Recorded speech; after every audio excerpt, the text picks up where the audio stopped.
The one-arm horizontal row refers to a pulling action. In fact, anytime you see row, it refers to that rowing action as if you're in a boat, drawing force toward the body, compared to pressing, where you're driving force away from the body. In this particular case, we're going to be using a cable system that's somewhere around chest or midsection level.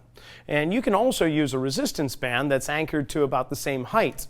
You're going to be taking the handle in one hand and facing the pulley system. The arm can extend out and then draw inward.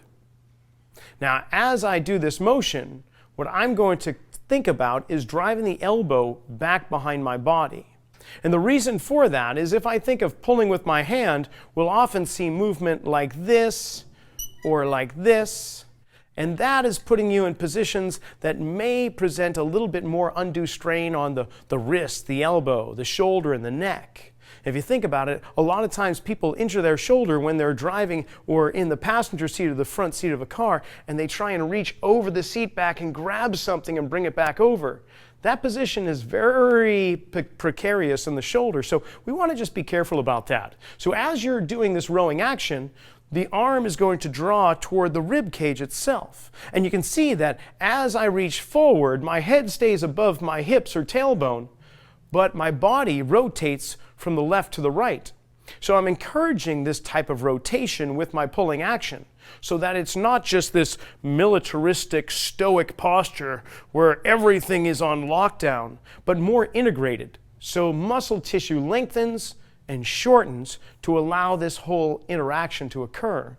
Now, right now my feet are parallel. I can drop myself into somewhat of a squat stance if I choose to. I can even be down on one knee or both knees or in a seated position.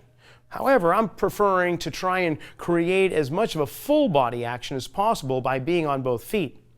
Now, I can bring one leg forward, the opposite of the pulling arm.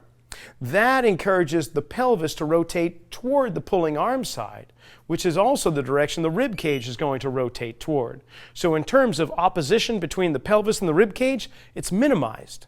Compared to, if I bring the same side leg forward, we call ipsilateral, that rotates the pelvis away from the pulling arm, and the rib cage rotates in the opposite direction toward the pulling arm. So that creates even more work for the rib cage and pelvis to try and oppose one another.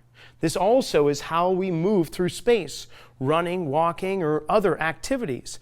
Arms swing in one direction, legs swing in the opposite direction. So we can encourage these actions to improve the way in which we move.